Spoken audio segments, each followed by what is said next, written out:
የመኪና ታርጋ ዋጋ ሰሞኑን አወዛጋቢነቱ እንደቀጠለ ነው። እንደነ ግርማ ሰይፉ ያሉ ሰዎች የራሳቸውን አስተያየት ሰጥተዋል።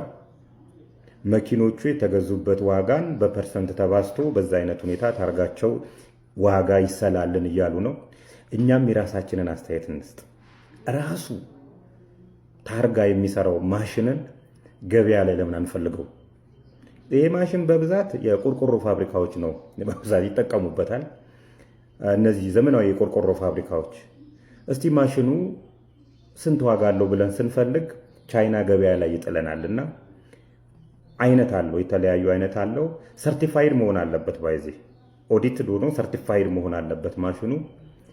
ሰርቲፋይድ የሆነው ማሽን ትልቁ ዋጋ $124,000 ነው። ከ5,000 ጀምሮ እስከ $124,000 ድረስ የቻይና ገበያ ላይ ይገኛል። ማሽኑ ማለት ነው ትኑ ነው የሚያመርተው። አሁን ላይ ኢትዮጵያ 1.2 ሚሊዮን መኪኖች አካባቢ ኢትዮጵያ ውስጥ አሉ ነው የሚባሉት። በአቨሬጅ አሁን ሎጂስቲክ እና ትራንስፖርት ሚኒስቴር ባወጣው ዋጋ መሰረት አቨሬጅ ኮስቱን ብንወስድ እንኳን 16,000 ብር ይመጣል። ሁሉም መኪኖች ቢገጥሙ ስንት ብር እንደሚያገኝ ታውቃላችሁ? 19 ትሪሊየን 200 ሚሊዮን ያወጣል። ይሄን ወደ ዶላር ስንቀይረው 180 ብር እንኳን ቢሆን $1 106 ሚሊዮን 666,666 ይመጣል።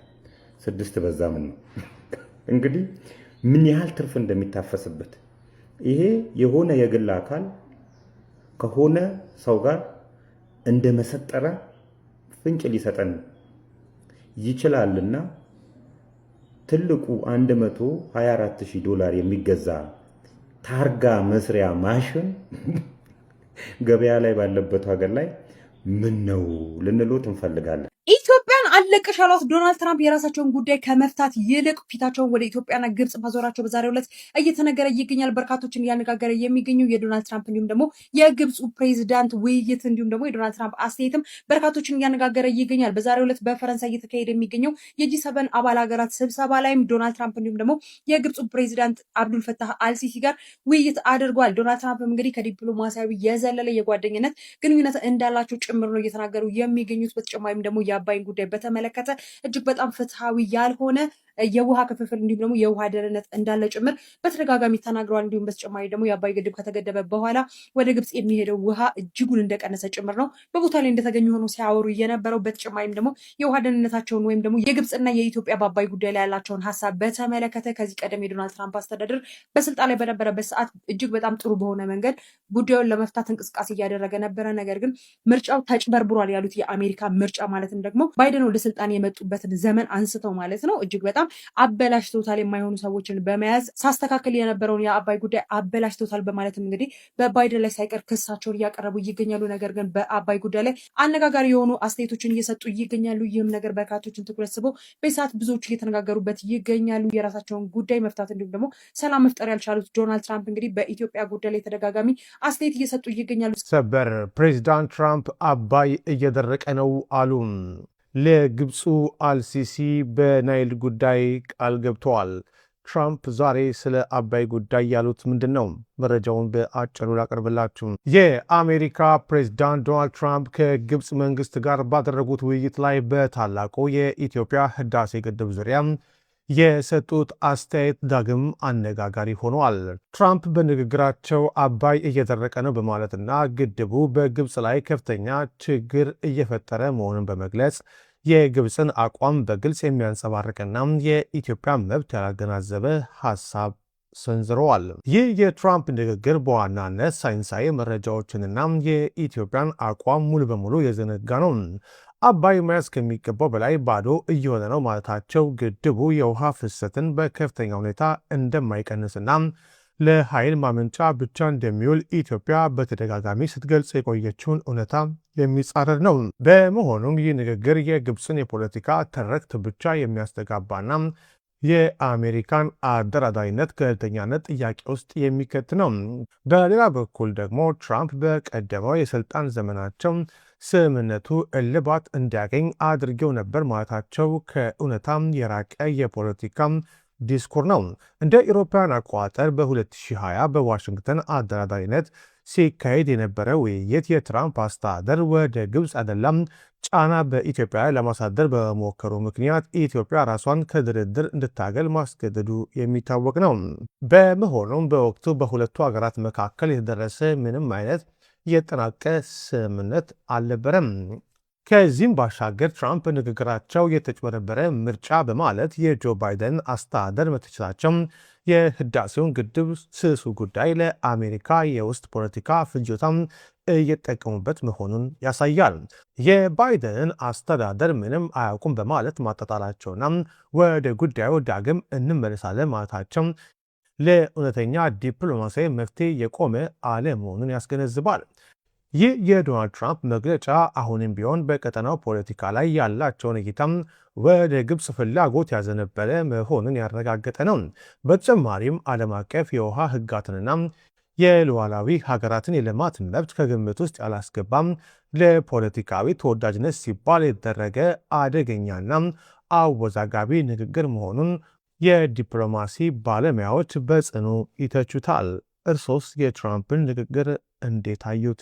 በአዲስ አበባ በመጪው ክረምት ጎርፍ ቢያጋጥም ክፍለ ከተሞች ተጠያቂ እንደሚሆኑም ከንቲባ አዳነች አቤቤ ተናገሩ። ከንቲባዋ እንዳሉትም ከተማዋ በከፍተኛ ወጪ እያካሄደችው ካለው የትራንስፎርሜሽን ስራ በኋላ በክረምት ወቅት የሚከሰት የጎርፍ አደጋ የከተማዋን ገጽታ ማበላሸት እንደሌለበት አስታውቋል። አዲስ አበባ በአሁኑ ወቅት የበርካታ አፍሪካውያን መነጋገሪያ መሆኗን የገለጹት ከንቲባዋ ይህንን ትልቅ ስም ይዞ በጎርፍ ምክንያት ሰው የሚጠቃበት ሁኔታም ከተፈጠረ ተቀባይነት የለውም በማለት አመራሩ በትኩረት እንዲሰራ አሳስቧል። ስለዚህ ጉዳይ ምን ሀሳብ አላችሁ? በስንቱ ድራማ ታገደ። ተወዳጁ ድራማ ለምንድን ነው የተቋረጠው? መረጃውን በአጭሩ ልንገራችሁ። ለረጅም ጊዜ በኢቢኤስ ሲዝናኑበት የቆዩት በስንቱ ድራማ ወደ ቻናል ዋን ከተዘዋወረ በኋላ መታገዱ ተሰምቷል።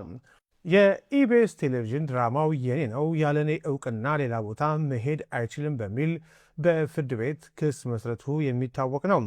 ጉዳዩን ሲመለከት የቆየው የፌዴራል የመጀመሪያ ደረጃ ፍርድ ቤት የኢቢኤስን የእገዳ ጥያቄ በመቀበሉ ድራማው በቻናል ዋን ቲቪ ላይ መተላለፉ እንዲቆም ተወስኗል። ፕሮዲሰሩ አብሪኮም መልቲሚዲያ በበኩሉም ኮንትራታችን አልቋል የሚል መከራከሪያ ቢያቀርብም የፍርድ ቤቱ ውሳኔ ግን ድራማውን አግዶታል። ከዚህ የህግ ክርክር ባሻገር ድራማውን የሚሰሩ ተዋንያን በከባድ ቅሬታ ውስጥ እንደሆኑ ሰምተናል። ተዋንያኑ በኢቢኤስ ቲቪ ሲተላለፍ የነበረ የሁለት ክፍል ክፍያ እንዲሁም በአዲሱ ቻናል የተላለፈው ድራማ ክፍያ እንዳልተሰጣቸውና ፕሮዲሰሩ ክፍያው እንደከለከላቸው አስታውቀዋል። በአርቲስቶቹ ቅሬታ ዙሪያም የአብሪኮም መልቲሚዲያ ኃላፊዎችን ምላሽ ለማግኘት ስልክ ብንደውልም ስልካቸው አልተነሳም። የዚህ ድራማ ዕጣ ፈንታ ምን ይሆን? ለሃይማኖት ጦርነት አድናቂዎች አያቶላው በሆነ ጊዜ የሆኑ የኢራን ክርስቲያን ቤት ለገና ሄዱና እስቲችን ታሪክ ላጫውታችሁ ጋይስና አልፍሬድ የሚባል ልጅ አላቸው ተሰውቷል። እንደገና ደግሞ የኢማሙል ሁብሪ ረዲየላሁ ምስል ነው ይላሉ። አይደል ነው እርግጠኛ አይደለሁም። እና ሁለቱም ምስል ጎን ለጎን አያቶላው ያዩትና ይጠይቋቸዋል ማለት እነዛ ማን ናቸው? ይሄስ ማን ነው? ይሄ ያው ለጀግናው ለታሪካዊው የኢራን ህዝብ ከኢራቅ ጋር በነበረው ጦርነት የተሰዋው ልጅ ነው። ያኛው ደግሞ የኢማሙል ሁብሪ ምስል ነው። እንዴት መጡ ግን? ከፍተኛ ድንጋጤ ይታይባቸው ነበር ሴትዮ ላይ። እንዴት አልመጣም? እንደውም ዘግይቼ ነው የመጣሁት።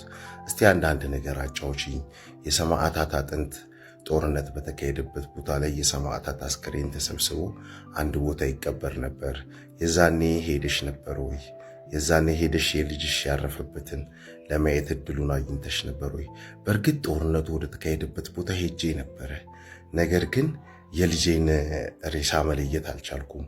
ግን ሩቆን ነበር፣ አልተመቸኝም ለመሄድ። አንዳንድ ጊዜ ግን በየዓመቱ ፕሮግራም ሲዘጋጅ አብሬያቸው ሄድና ዝም ብዬ ያገኘሁትን የሰማዕታት ማረፊያ ሐውልት የተሰራውን አዋራውን አጸዳዳለሁኝ። በተረፈ ግን ያው ልጄን ኦልሞስት 8 ዓመት አልፎኛል ካጣሁት። ካየሁትም ማረፉን ራሱ ስለሰማሁ ደስተኛ ነኝ።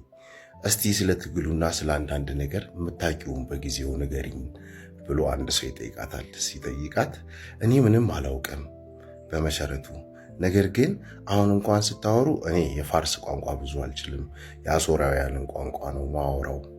እኔ ምለው ቤት ውስጥ ያዘጋጀሁት ኬክ ነበረ፣ አያቶላው ይበሉ ይሆን ምናምን ስትል፣ አያቶላው በደስታ ነው ሴትዮዋ ቤት ውስጥ ያዘጋጀችውን ኬክ በልተው እጅግ በጣም ተደስተው፣ ኢቨን እዚህ ቪዲዮ ላይ እንደሚያወራው ከሆነ ለ6 ሰዓት ተኩል ነው እዛ ሴትዮ ቤት ቆይተው በዓሏን አብረው አክብረው ወደ ቤታቸው የተመለሱት ማለት ነው። እና አንዳንድ ጊዜ በውጭ ሚዲያዎች ታውረን እነሱ በሚያወሩልን እነሱ የሚናገሩትን ነገር ሁሉ ልክ አድርገን የምናይ ሰዎች ጤነኞች አይደለንም። እኔ አሁን ሁሉም የአረብ ሀገራት አሸባሪዎች ይመስሉኝ ነበር ለብዙ ዘመናት ማለት ነው።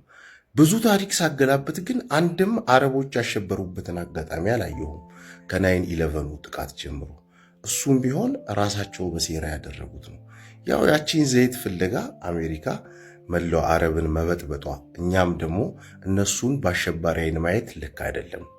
ባልና ሚስት በትዳር ውስጥ በሚኖሩበት ሰዓት ስንቴ ነው የፍች ጥያቄ ለፍርድ ቤት መቅረብ የሚችለውን አስመልክቶ በሕግ የተቀመጠ ገደብ የለም። ከዛም ባሻገር ለምሳሌ ሚስት የፍች ጥያቄ አቅርባ ተስማምተው በሽምግልና ከተዘጋ በኋላ እንደገና ሌላ የፍች ጥያቄ ብታቀርብ ውሳኔ ያገኘ ጉዳይ ነው ተብሎ ውድቅ ሊደረግ ይችላሉ የሚለውን በምናይበት ሰዓት ፍቺን አስመልክቶ የሚቀርብ ጥያቄ በማናቸውም ሁኔታ በተደጋጋሚ ሊቀርብ እንደሚችል የቤተሰብ ችሎቶች ትዳሩን ለማዳን የሚያስችል ከመሰላቸው እነኚህን አመልካቾች ባልና ሚስቱን እያስማሙ ወይም ደግሞ የኩሊንግ ፔሪድ የማሰላሰያ ጊዜ እየሰጡ ሊመልሷቸውና ትዳሩ እንዲቀጥል ሊደረግ እንደሚችል፣ ይሄ ደግሞ በቤተሰብ ችሎት በተለየ ሁኔታ የራሱ ስነስርዓት ያለው መሆኑን መገንዘብ እንደሚቻል እና እንደ ፍትሐብሔር ስነስርዓት በፍትሐብሔር ስነስርዓት ሕጉ እንደሚመሩት ክርክሮች አንዴ ከቀረበ በኋላ